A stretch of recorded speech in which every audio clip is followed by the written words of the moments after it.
Let's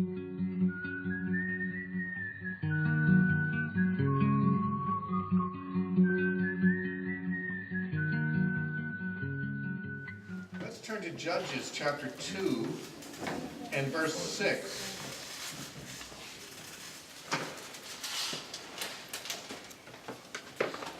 Last time we took all the verses in Judges up to that point, chapter 1 and the first 5 of chapter 2.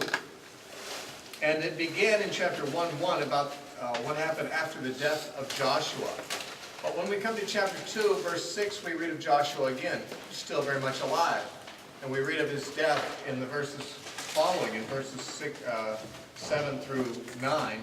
So, obviously we're going back again. We're looking back again, and it looks like this is a second introduction to the book, an alternative introduction, or maybe a supplementary one, because I suppose there's two ways to look at the book of Judges, and two introductions show us those two ways. The first one simply records some of the victories and some of the failures of the people just as historical record.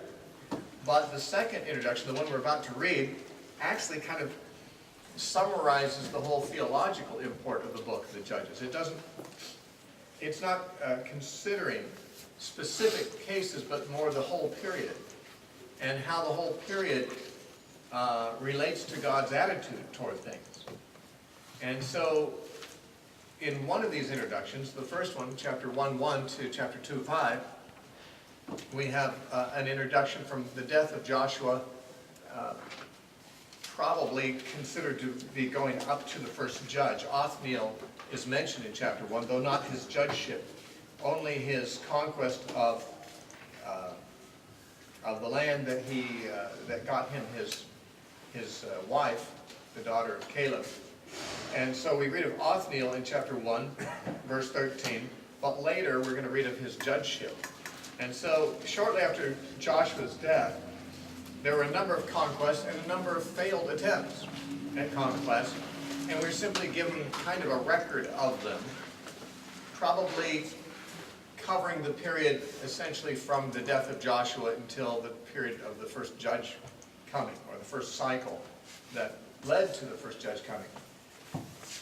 And so we have historical data there, but in chapter 2, verse 6, we're going to go again to the death of Joshua and the sequel. But the sequel is not going to be treated as particular incidents, but as a summary of the way things went in general. And it's going to be scanning the whole subject matter of the book from a theological point of view. So verse 6 of chapter 2 says, "And when Joshua had dismissed the people, the children of Israel went each to his own inheritance to possess the land." This obviously picks it up at the point where they had assembled and drawn lots to determine which portion of the land would go to each of the tribes, and once that was done, the people were dismissed to go to their homes, and Joshua was done, really. And it says, "So the people served the Lord all the days of Joshua, and all the days of the elders who outlived Joshua." It's interesting. The elders would be those probably of the first generation coming out of Egypt. Joshua died at 110. The oldest person younger than him would have been 20 years younger, I think. So 90 years old. There's some very old men who outlived him a little bit, perhaps, and who were of that first generation that came out of Egypt with him. I should say, not the first day of the second generation, the generation that was born in the wilderness. Those were the elders. And many of them outlived him because they were younger than he was by at least 20 years. It says of them who had seen all the great works of the Lord, which he had done for Israel. So the deliverance, the provision in the wilderness, the conquest of the land, including the supernatural interventions of God in giving them the land, these had been seen by one generation, but as is often the case, the next generation only knows it by hearsay. And they may believe it, but it's surreal to them. It's not vivid. It's not really something that they saw or experienced, and it's a report that allegedly happened in their parents' days.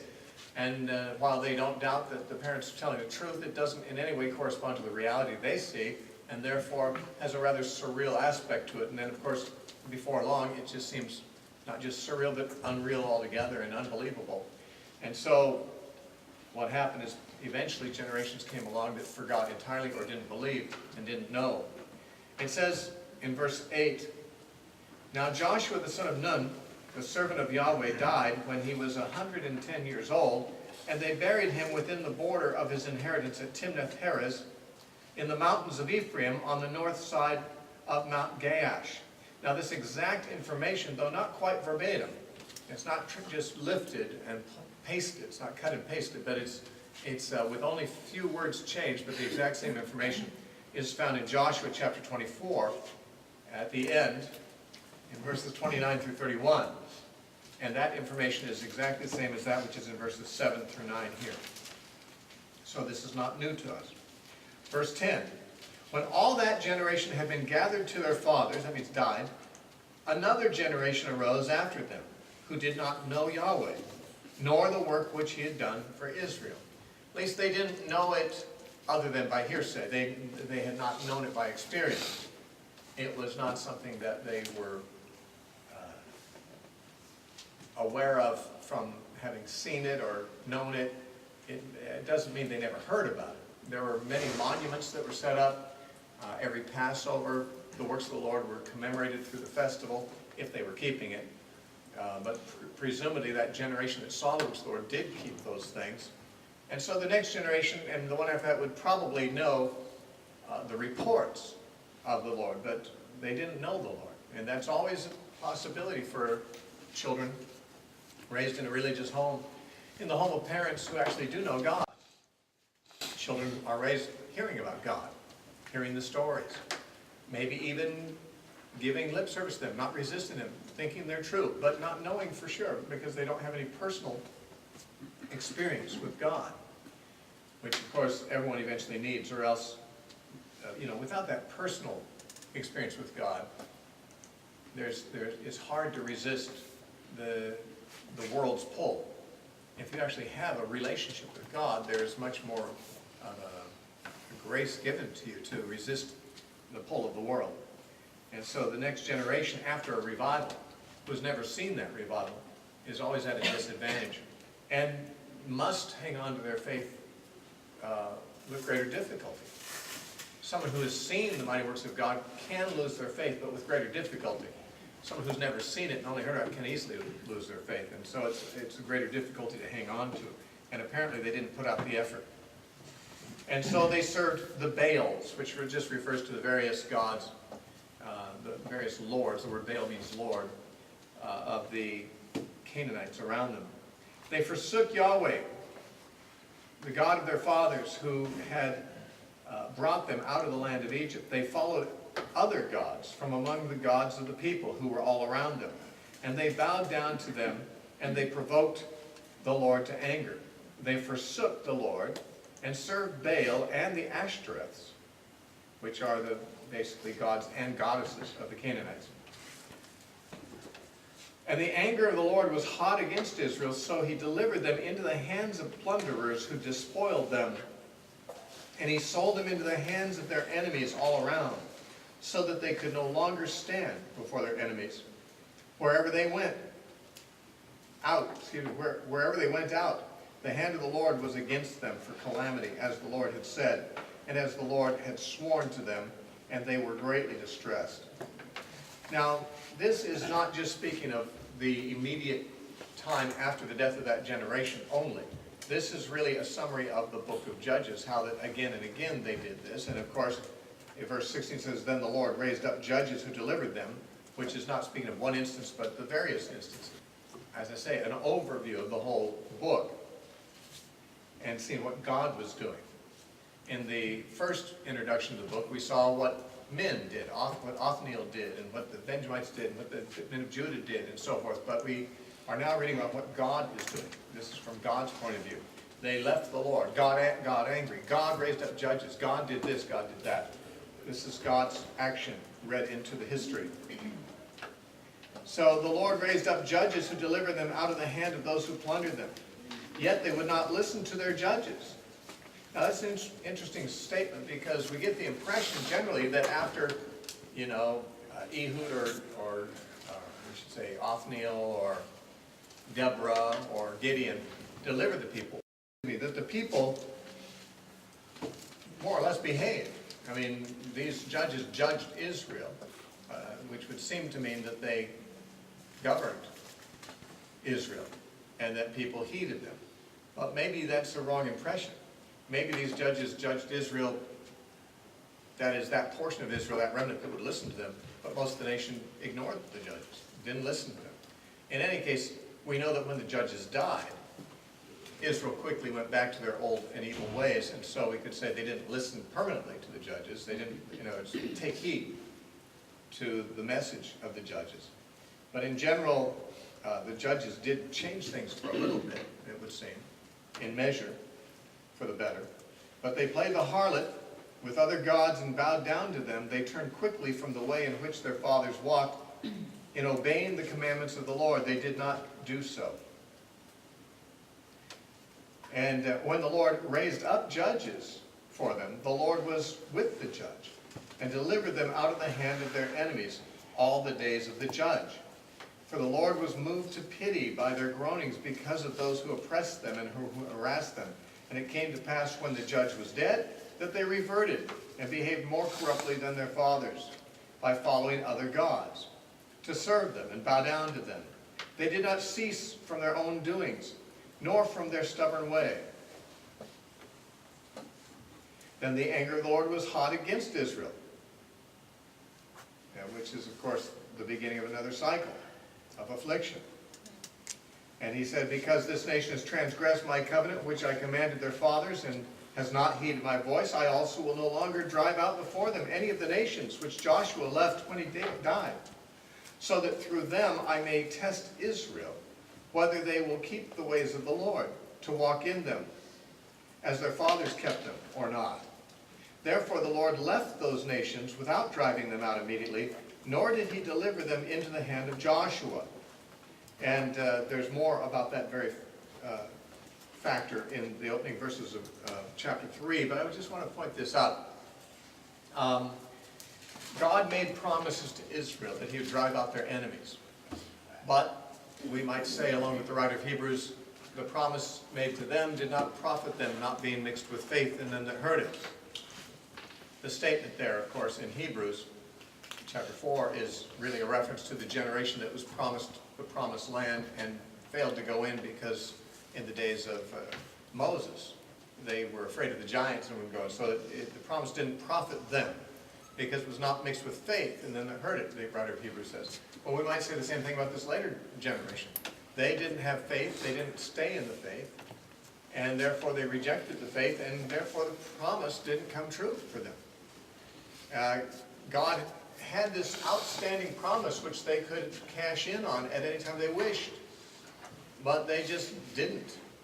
And I think really of the parallel with the church, because many times we just assume that Christianity is an unconditional pass to all the privileges, and yet God has never been an unconditional God.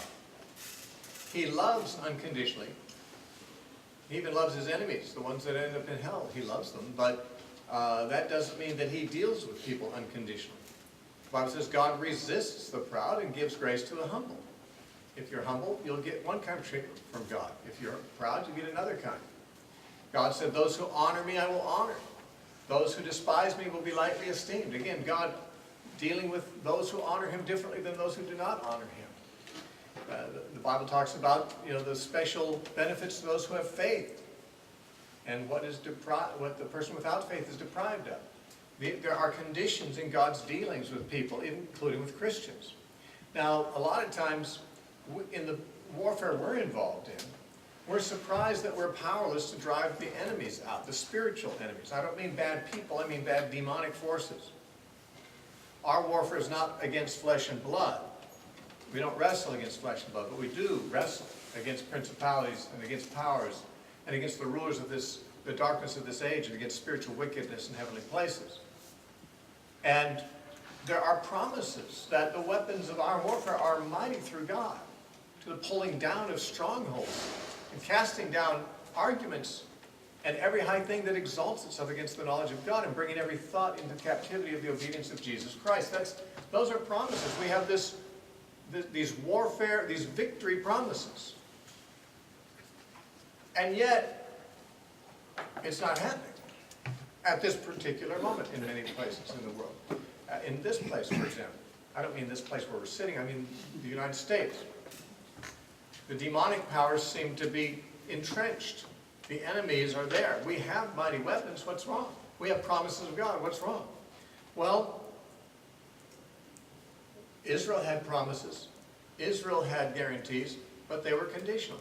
And when Israel departed from God, God left the enemies intact. He gave them over, in fact, to plunderers. And he would not drive out their enemies. And I wonder sometimes when I'm actually involved in a specific case of demon possession, for example, dealing with a demon-possessed person, why do these demons not go out so quickly as they have at some times in the past? There have been demon-possessed people that I've seen demons go out almost as soon as they're commanded. And of course, I've heard of many more cases than I've seen myself. There's many stories, not only in the Bible, but in Christian history, and missionary testimony, and some in my own experience where, commanding a demon to go, it just goes. And that's the end of it. Those times usually happen in revival, or when there's something, when the church is alive and zealous for God and so forth. When the whole church is more obedient, it seems like the church has more authority to drive the enemy out. But when the church tends to sink into compromise, it's like God kind of withdraws and says, I'm going to leave the enemies where they are. I mean, you can fight them harder if you want. Maybe you get some of them out, but it's just not going to be that easy for you because the church is in compromise.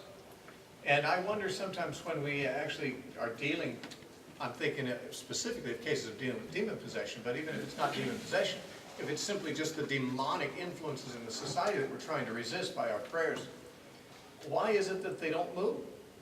Why is it there's promises that we have victory and weapons that are mighty and so forth, but the enemy just stays? The enemy just mocks. The enemy just resists successfully. Well, God says, I'm not going to drive those enemies out because my covenant's been broken. Because there's disobedience. In fact, he even gives his people over to plunderers. When God gives someone over to their enemies, there's not much hope until they repent. And that's what happened in Israel's case. When Israel repented, when they cried out to God, God sent relief, and there would be another revival. But it had to get pretty bad for them because they weren't going to be obedient to God unless they got chastened severely. And I'm afraid that's the truth with carnal people in general. Now, there are Christians who are not that carnal. There are Christians who are going to press into God no matter how dark the times, no matter how cold the church. There are people who will get no encouragement from the church. In fact, they almost have to leave the church to stay hot because the church wants to pour cold water on them. And there will be people who will be faithful to God, but even their victories are diminished by the general disobedience of the body of Christ to which we belong. Because the victories of the church are not for individuals, but for the church corporately, just as with Israel. There might have been some obedient Jews. I mean, it's hard to imagine a population of 3 million people who know about Yahweh, and every last one of them has given up any faith in him. That's not likely to be true. God always has a remnant. In Israel at these times, there were no doubt a remnant of people who were obedient against the tide of the culture and against the tide of their own church. But it was the generality of the disobedience of the nation, of God's people, that made even the faithful among them have to endure the humiliation and embarrassment of the enemy's triumphing for a period of time over them collectively. But when the nation more generally turned to God and rose up in faith, then of course the enemies were driven out. So this really has been true in the history of the church too. There's been revivals, and then there's been the reduction of the spirit of revival. And when the revival is not present, when there's not the mighty deliverances taking place anymore, sometimes the people grow cold toward God. They go back into their worldliness. They forget about God. They return to their idolatry of materialism or whatever. And, the mighty acts of God are not seen anymore until another generation comes along that just can't stand it anymore and cry out to God and turn to God, and then there's another revival. That's the pattern. It's the pattern in Israel, in the Judges. It's the pattern in the church in history. I find it interesting, though, that in verse 23 it says, "Therefore the Lord left those nations without driving them out immediately, nor did he deliver them into the hand of Joshua." Now Joshua's dead at this time. We're mainly looking at the cycles of disobedience of the people after Joshua's death. In fact, we're told the people mostly obeyed during the lifetime of Joshua and didn't forget God until he was gone. But I don't know if this means that God, foreseeing that they would be as disobedient as this, did not, even in the days of Joshua, drive them all out. Back when Israel was being more obedient, you might think they would have been able to drive them all out. But perhaps because God foresaw these cycles of rebellion against him, he did not allow even Joshua in an age of greater obedience to drive them all. I'm not sure why Joshua is mentioned here. It seems like it would be after his time that it's talking about. But Joshua even did not succeed. And part of that was, although the people of Israel were obedient, they weren't fully obedient. They were marching with God, but they weren't marching to the final end of annihilation of their enemies. And perhaps then it's saying that these problems that occurred after the death of Joshua even occurred in some measure in the time of Joshua, which prevented them from driving them out at that time. Chapter 3 says, "Now these are the nations which the Lord left, that he might test Israel by them." And we saw that also, of course, in verse 22 of the previous chapter, that he left them in the land that he might test Israel. That means that God wants people to be tested, his people to be tested. Tested in what way? What's the test? Well, it says in chapter 2, verse 22, whether they will keep the ways of the Lord or not. And so the test is, will you obey God at times when the revival has died down? It's easy to obey God when that's the popular thing to do. It seems like everybody's getting saved, everybody's going to church, everybody's singing the songs, everybody's getting filled with the Spirit. I know, because I was fortunate enough to be in high school at a time when that was going on. It seemed like it was more common for people to get saved than for them to not get saved. Almost anyone at the school, that you saw was not a Christian could almost predict, well, by year's end they'll probably be a Christian. And it was a pretty safe prediction down in Southern California in the Jesus movement. I mean, everyone was getting saved. It's easy to be a Christian at those times, because you're you're riding the crest of the popular wave. When the revival passes and God lifts it and gives and uses a time of dryness to test, that's where you find out who will obey the Lord and who won't, when it's going to be a little more difficult, when there's not so much moral support. When the world is starting to turn against Christianity, it's so surprising to me that in my lifetime, just in the past 40 years, things could change so much as far as the attitude of the world. In the 70s, there was such a favor upon Christ in the culture. The hippies, who weren't Christians, they liked Jesus. They admired Jesus. They figured he was one of them, I guess. He was for peace, he was for love. He was always depicted with long hair. People thought he was a hippie probably. And so the hippies kind of thought he was cool. And of course, thousands of them got saved and became Jesus freaks too. But so quickly, the same generation that was thinking that way, the people my age, who are not Christians, who thought favorably toward him, then now it's like Jesus and Christianity is the most hated, the most disgusting thing.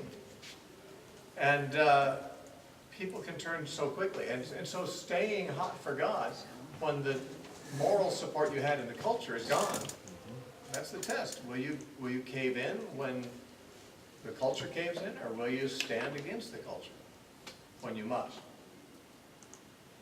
And so also God left these agents of testing in Israel after the wars were over. It says he left these nations in the land that he might test Israel by them, that is, all who had not known any of the wars of Canaan. Those who didn't live through that revival time of victory, who are just settled into the more ordinary type of life. They're the ones who, it's easier to forget God in times of peace than in times of warfare.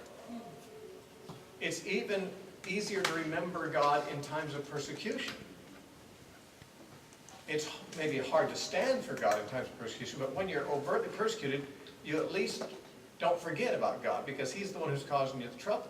That is, he's the one who, your loyalty to him is causing people to hate you, and you're kind of in a position daily to decide, am I going to keep standing against this and receive this persecution, or am I going to cave in?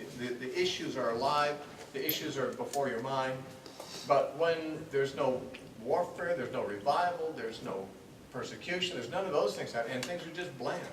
Things are just daily, doing the job, paying the bills, raising the family, doing all the ordinary stuff. That's when it's easy for God to just kind of drift off into the back of your mind so far that you hardly ever think about him consciously anymore, because life is reasonably good, life is reasonably boring, life is reasonably routine. And so that's what God anticipated. There'd be a generation that would come that had not known the wars. People were just settled in, minding their farms, living an ordinary agrarian lifestyle. That's when remembering the Lord is not quite as easy. Now, not that it's impossible. A farmer certainly would be in a position to have to remember the Lord, you'd think, because he has to trust God for rain, and he has to trust God for, the right kind of harvest season and all that. But it's also easy when you're in Canaan, surrounded by people who have fertility gods and grain gods, to think of all those cycles as in terms other than related to Yahweh.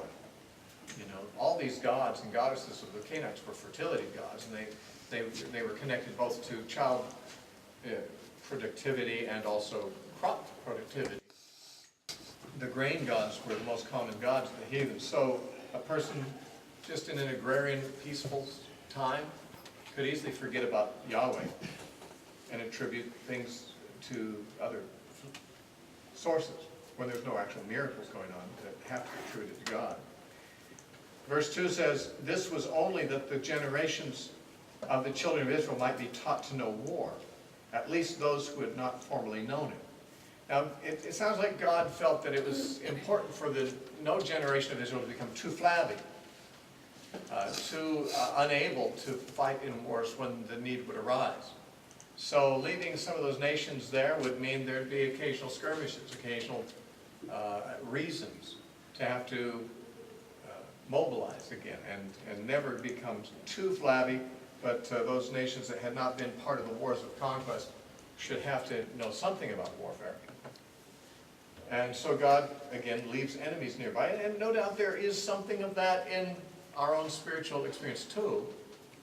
It's hard to know why God would choose to do it that way, but it's not hard to say that he did. That when we become Christians, why doesn't God just make the devil leave us alone?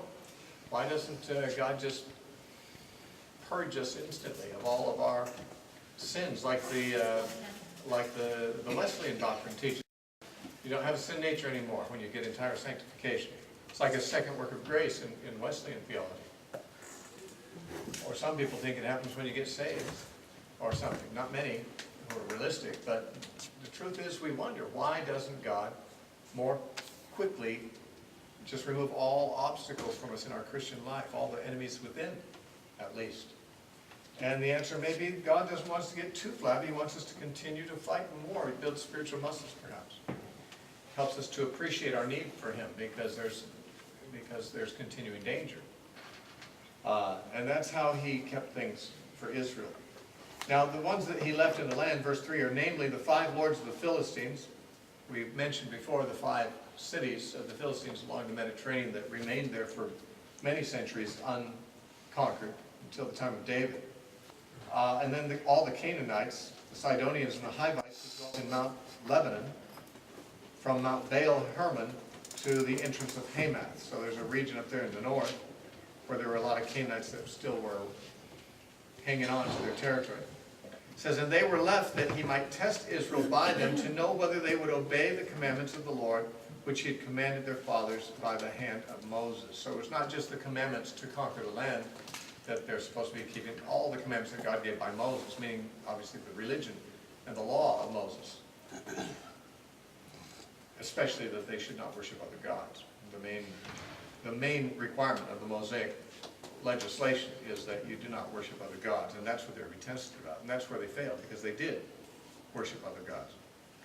So the children of Israel dwelt among the Canaanites, the Hittites, the Amorites, the Perizzites, the Hivites, and the Jebusites, and they took their daughters to be their wives, and gave their daughters to their sons, and they served their gods. Now this is something that was forbidden, and it's something that's always, in every generation, even for Christians, a concern. And that is what kind of people our children marry. We may raise our children to serve God, but if they marry someone who isn't going to serve God, the likelihood is great that the grandchildren are not going to have quite the same faith we envisaged for them. At least if our grandchildren have two godly parents, there's a good chance that they'll grow up with Christian teaching and Christian morals, hopefully, and perhaps a greater reason to hope that they'll have a vital faith also. But if they have one parent that's not a believer, then the children are given from day one in their life two paradigms, two options. You know, the one parent wants them to serve God, the other doesn't. And the one who doesn't might even appear to have a more attractive life, at least to the flesh, and it can draw the children away. Furthermore, it'll draw the godly spouse into compromise too, because in the course of managing a marriage, there's all kinds of compromises that have to be made for peace. No two people think exactly alike, and in order to be peaceable with each other and live under the same roof successfully, people have to give and take. And often, a Christian, what they have to give in order to live with a non-Christian spouse are some of the sharper edges of their Christian faith. The hotter coals of their zeal and so forth have to cool a little bit, or else they'll be in continual conflict with the person who has no interest in those things, or might even be antagonistic to them. You can either have a terrible marriage for a short time that'll explode somewhere, or if you're going to have a long-term marriage or something like that, you have to compromise things. That's not good. Compromise is not a good thing. And of course, there's always the possibility, but it's remote, that the godly spouse will bring the ungodly spouse to Christ, and that's what the godly person always anticipates. If a person is really godly and seriously contemplates being married to a non-Christian, it's always in their mind, well, I'll just bring them to Christ, certainly, once we're married. How often that happens, I don't have the statistics, but it certainly looks to me like it's not very often. Especially if the godly partner is the woman and the ungodly is the man. It's a little more likely that a godly man may lead his family, including his wife, to faith than that a godly wife will lead her ungodly husband, although both do happen. It's just that the leadership of a man is more often taken seriously in spiritual matters by a wife than the leadership of a wife in those areas. A man who's not godly often resents the wife who's trying to force religion on him. Often he sees it as her usurping his leadership, or her pretending to superiority over him. I mean, the male ego, reacts badly to that kind of thing. So, when a woman who's a godly woman marries a man who's not a godly man, she almost always thinks, well, I can improve him. But almost always she's wrong. Usually it's her that gets compromised. There was a story I heard about a young couple. She, Christian, the young man not a Christian, they came to the pastor for premarital counseling. And the pastor recommended against marriage because the young man was not a believer. And as usual, the young girl said, well, I believe that he is not far from the kingdom, and I think that, when we're married, my influence upon him will bring him to Christ. And so he told the girl to stand on the desk, and the young man to stand on the floor, and for them to hold hands. And he said, now, you try to pull him up on the desk, and you try to pull her down to the floor. And guess who won? The tendency of human nature is down. Gravity. Even Christians have to struggle in a good environment, in an encouraging environment. In a godly environment, Christians have to struggle against their own downward tendencies. when they have to try to pull another person up who's not even striving against that downward tendency, well, nothing short of an unusual miracle will make it successful. It does happen. I've known women who brought their husbands to Christ, thank God, and some of them have become wonderful husbands and wonderful Christians. But it is definitely the exception, and anyone who is going to try to do that is gambling against odds that are very long. And the problem that happened in Israel here is that there were mixed marriages. That is very possibly the same problem that arose in the world before the flood, depending, of course, on the interpretation given to those verses in Genesis 6 about the sons of God marrying the daughters of men.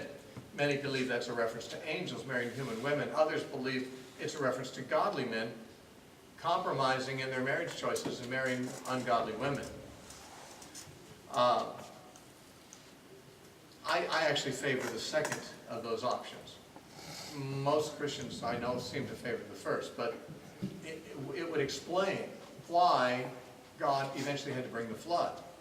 Because prior to these marriages, there were some who maintained their godliness and no doubt passed it down. Some remnant among the offspring of Adam and Eve who still knew the God of Adam and Eve and who trained their children to do so, and it kept a godly testimony in the world. But when the time came where it says the sons of God saw the daughters of men, that they were beautiful to look upon, and took them wives of as many as they chose, it suggests that the reasons this particular generation of godly people chose their wives was not on the basis of mutual belief or of common belief or godliness, but they saw that they're beautiful. They married strictly on the basis of their desires, their physical attraction, and that, of course, does not usually lead to good choices in terms of character. In fact, it's often the exception that a woman who's very attractive is also very godly. It's a rare thing. That too occurs, but it's not so common. A woman who's very beautiful, usually from youth, has been coddled and deferred to and taught to expect to get her way and so forth, because physical beauty has a way of twisting people's arms, and women often learn how to manipulate that for their own advantage, so that they don't need God and don't turn to God as much. So the men who married women strictly based on looks were not necessarily catching the mates that were going to be the most godly and the best mothers for their children, to raise them in the ways of God. And it would seem possible that in Genesis 6 we're just seeing the same kind of thing we're seeing right here in this passage. Godly people marrying ungodly people, and that's the end of the godly line. The children don't come to faith. Now, that is the summary from chapter 2, verse, I'd say probably from verse 11 to chapter 3, verse 6. That's the end of the second introduction that shows in general what was going on in Israel repeated. And so we begin to have specific cases enumerated in verse 7. The first of the 6 cycles that are reported, these are the main body of the book. We've passed from the introduction now to the main section. And our first judge is going to be Othniel.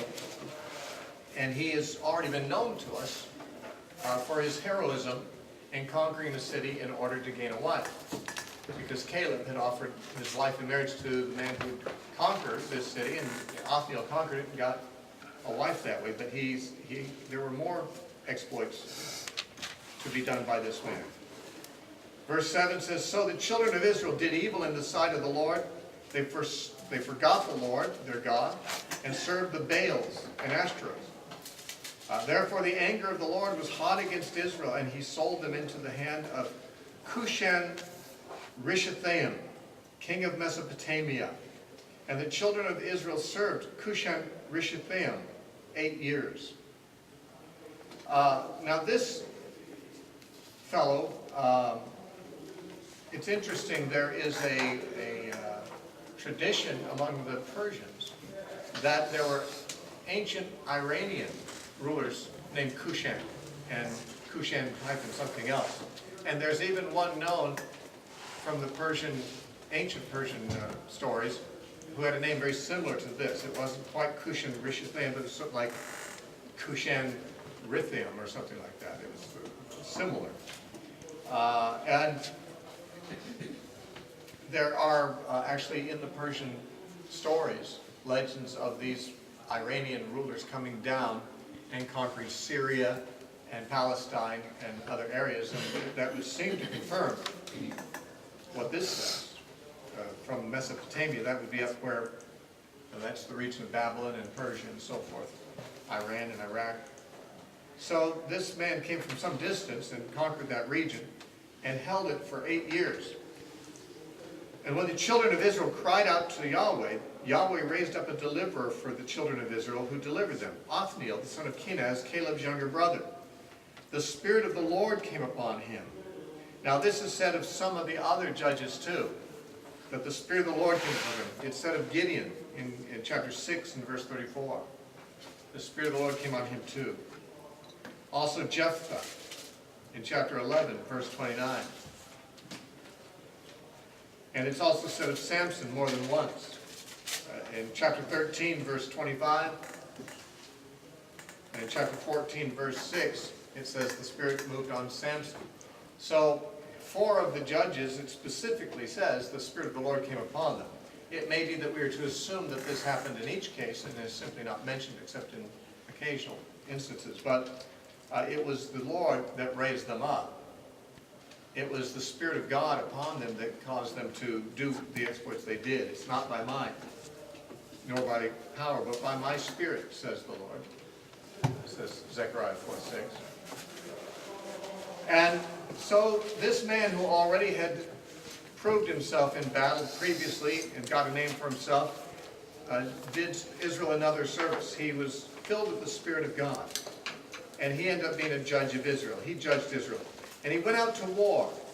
And the Lord delivered Cushan Rishathaim, king of Mesopotamia, into his hand. And his hand prevailed over Cushan Rishathaim. So the land had rest for 40 years. Then Othniel, son of Kenaz, died. It does not mention how long they had peace in this particular case after his death. But, oh yes, it had 40 years, but it doesn't say when he died. If he died, I guess he died at the end of the 40 years, if I'm mistaken. But what we're not told is the details of this battle. We are told the details of some of the battles coming up, and grueling detail of the next judge's activities. But here we just read that Othniel rose up, apparently marshaled the troops, went out against him, and just defeated him. And he did this because the Spirit of the Lord moved upon him, and apparently the Spirit of the Lord gave him the victory. But we don't know the details of the plan of battle in his case as we do in some others. We come to the next judge, and we read in verse 12, and the children of Israel again did evil in the sight of the Lord. And this is going to be a recurring theme that, again and again and again, we read they did evil in the sight of the Lord. So that began another cycle. They had the cycle where they did evil. Oppression came for 8 years.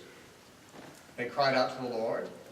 He raised up a judge and delivered them, and they had peace for 40 years. Now, similar thing going to happen in somewhat different circumstances. The children of Israel again did evil in the sight of the Lord, so that the Lord strengthened Eglon, the king of Moab, against Israel, because they had done evil in the sight of the Lord.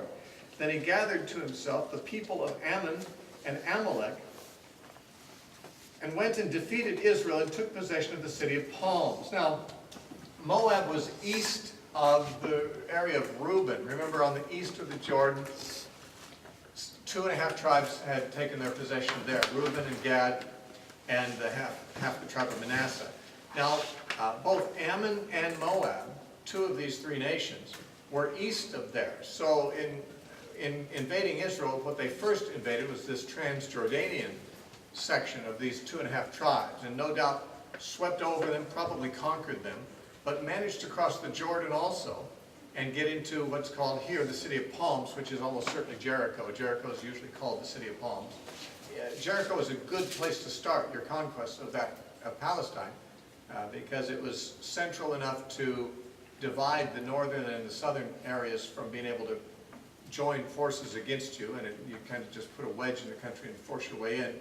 an oasis in the desert too. It was a very nice place to be, and it was basically this Eglon, who's said to be king of Moab. He must not have been the only king of Moab, because when he died, we don't read of any ongoing battles or anything like that. There must have been another king, because this Eglon set up his headquarters in Jericho, and certainly there was a capital city of Moab further east that must have been ruled over by another king. We don't know very much, except what we're told here. But he took possession of the city of Palms, which is where he settled in, that is Jericho. So he had penetrated into the western part of Israel, west of the Jordan. So the children of Israel served Eglon, king of Moab, 18 years. We don't know whether he ruled over all the land west of the Jordan, but since he had to pass through the eastern part, east of the Jordan first, he probably was maintaining control over that region. Probably Reuben and Gad and Manasseh were under his control, and since he was now on the west side, he must have been controlling at least some, if not most, if not all, of the land of Israel on the west side as well.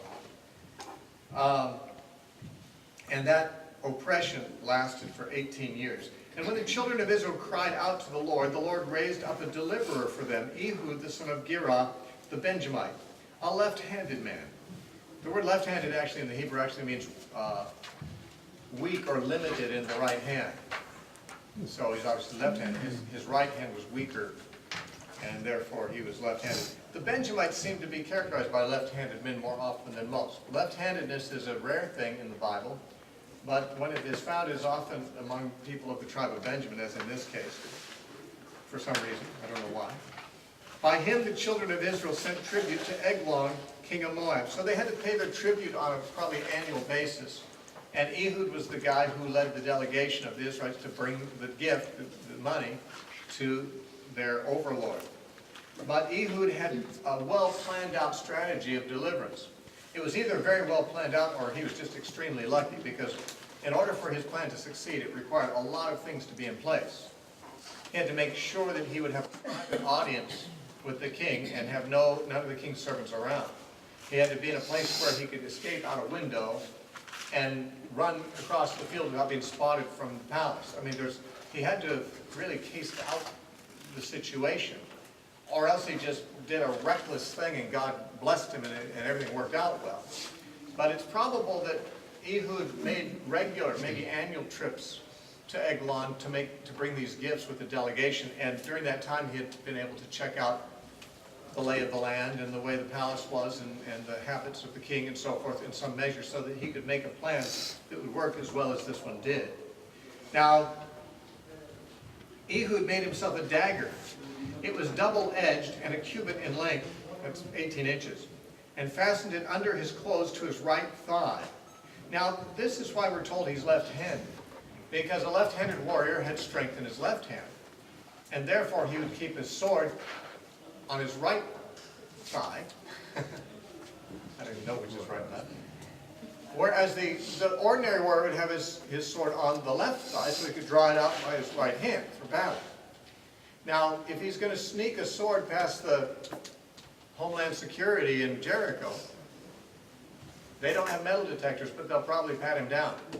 And they would check for hidden weapons on the left thigh, assuming that almost everybody is right-handed, and therefore if they're going to hide a weapon to draw out, they're going to have it on their right to do that. And yet he was left-handed, which meant he could fight with his left hand and he could put his sword on the other side. I mean, it was under his garment, so if they're patting him down, they're probably going to be checking mostly on the other side to see if he's got a sword there.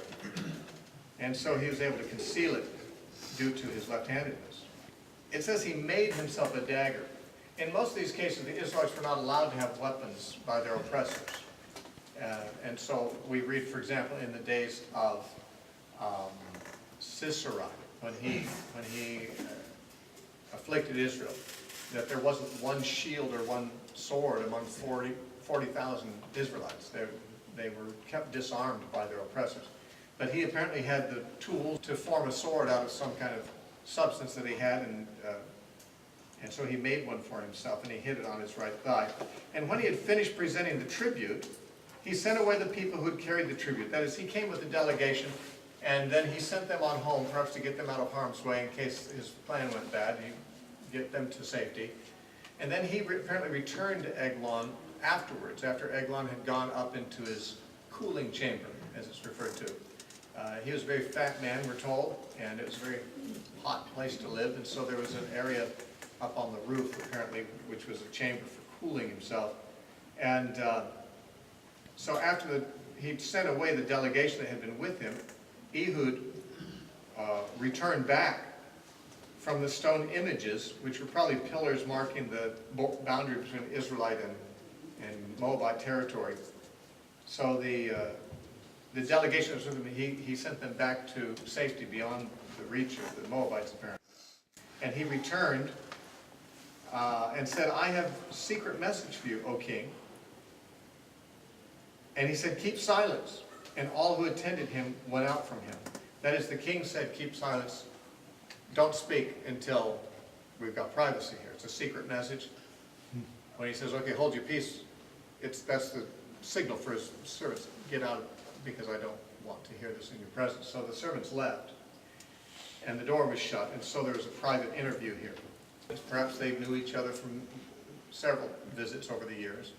Not friendly visits by any means, but occasions when Ehud had come and brought the tribute. If that had happened many times, then it was routine, and there was nothing to expect this man to do anything treacherous, and he'd probably been patted down as he came in to make sure he didn't have a weapon. So Eglon was defenseless and not wary. And it says, Ehud came to him. Now he was sitting upstairs in his cool private chamber. Then Ehud said, I have a message from God for you. So Eglon rose from his seat. That would be the way someone would show respect for God or for a king. You would rise also if a king was coming or sending you a message. It's a way of showing respect, is to rise to your feet. And Ehud reached with his left hand and took the dagger from his right thigh and thrust it into his belly. Even the hilt went in after the blade, and the fat closed over the blade, and he did not draw the dagger out of his belly, and his entrails came out. The man was so fat, actually, that the sword just disappeared into him, you know, and stayed there. And what came out was not the sword, but his entrails. So the man was dead, or at least mortally wounded, soon to die. Then Ehud went out through the porch and shut the doors of the upper room behind him and locked them, which just means that he locked the doors through which the servants would enter. And the room was not accessible through the hallway, and then he himself escaped out the window, apparently, ran off. It says, when he had gone out, Eglon's servants came to look, and to their surprise, the doors of the upper room were locked, so they said, he's probably attending to his needs in the cool of the chamber. Actually, in the Hebrew, it says, covering his feet, which is a euphemism used elsewhere in Scripture for going to the bathroom. So they assumed he was, as it's put more delicately here, attending to his needs. They didn't want to disturb the king when he's going to the bathroom. That would be an embarrassing thing. Might be their heads, you know. I mean, a man wants his privacy at times like that. So they didn't knock, and they just kind of waited, gave him some time. So they waited until they were embarrassed. Like, this is embarrassing. Why would he take this long? And still he had not opened the doors of the upper room. Therefore they took the key and opened them, and there was their master fallen dead on the floor. But Ehud escaped while they delayed, and passed beyond the stone images, and escaped to Seirah. And it happened when he arrived that he blew the trumpet in the mountains of Ephraim, and the children of Israel went down with him from the mountains, and he led them. The trumpet blast would be that which was recognized universally as a call to war, and apparently the only thing that had caused the Israelites not to mobilize for is that no one was willing to lead them. The leader would, of course, be the one who, if he failed, would get the worst treatment from Eglon if he had failed. So no one had risen up and taken that courageous stance until now. But as soon as someone did, there were plenty of men of Israel ready to join him, because they had been oppressed for 18 years, and they were getting tired of that. And they cried out to the Lord, so perhaps they were expecting deliverance. They rallied to him in faith. And he said to them, "Follow me, and the Lord has delivered your enemy, the enemies of the Moabites, into your hand." So they went down after him, seized the fords of Jordan leading to Moab, and did not allow anyone to cross over. This is because there were areas to cross the river. The fords are the crossing points. I don't know if they were more shallow or if they had some kind of structures built, but a ford is a place where you cross a river. Eglon and his men were on the west side of the river, as were the Israelites. But the Moabites on the east side might come over as reinforcements to fight and to, put down this rebellion. So they had to capture the place where the crossing would be. That way all the Moabites that would come across to the west to try to fight off the Israelites, they could only come by in narrow columns across the fort so they could be fought off more effectively. And so they did not allow anyone to cross over. And at that time they killed about 10,000 men of Moab. Probably these were all men that were coming across, in all likelihood, to wage war, but they kept getting killed off as they got, on the Israelite side of the river. 10,000 of them. They were all stout men of valor. Not a man escaped. So Moab was subdued that day under the hand of Israel, and the land had rest for 80 years. The longest season, I think, that's recorded in the book of Judges. Then we have the story of Shamgar. We'll take him quickly because the Bible does. It says, "After him was Shamgar, the son of Anath, who killed 600 men of the Philistines with an ox goad. And he also delivered Israel." We know one other thing about the circumstance of this, and it's mentioned in the Song of Deborah in chapter 5 and verse 6. Because as they celebrated the victory, a later victory, they looked back on Shamgar's victories as well and celebrated them in the song. And it says in verse 6, "In the days of Shamgar, son of Anath, in the days of Jael, the highways were deserted, and the travelers walked along the byways." Now what this means apparently is that the main roads were dangerous, and so people didn't use them. They used the byways, the less cleared paths that led to the same place, sort of back roads. When the freeways clogged, you try to find back roads to get to where we're going to go. They stayed off the freeways because the highways were the places where the garrisons of the enemy marched, and they might harass you, they might rob you, they might kill you. The Israelites were terrorized, and they stayed off the main road, we're told. And it may be that Shamgar is one who just decided he wasn't going to put up with it anymore. He took the only weapon that was close at hand, which is an ox goad, which is usually an ox goad is a long stick with a metal point on the end, and it's usually about 8 feet long. It makes a pretty good weapon. It's a stout stick, and a man who's adept could easily wield it as effectively as any ancient weapon could be wielded, and he did better than most. We're not told that the Spirit of the Lord came upon him, but we might assume it. When Samson did similar deeds, we're told that the Spirit of the Lord came on him, and so maybe we're to assume the same here, that this man did what was almost superhuman. He killed 600 Philistines, probably clearing the roads, and thus delivering Israel in the sense that he cleared the roads, they could travel again without fear.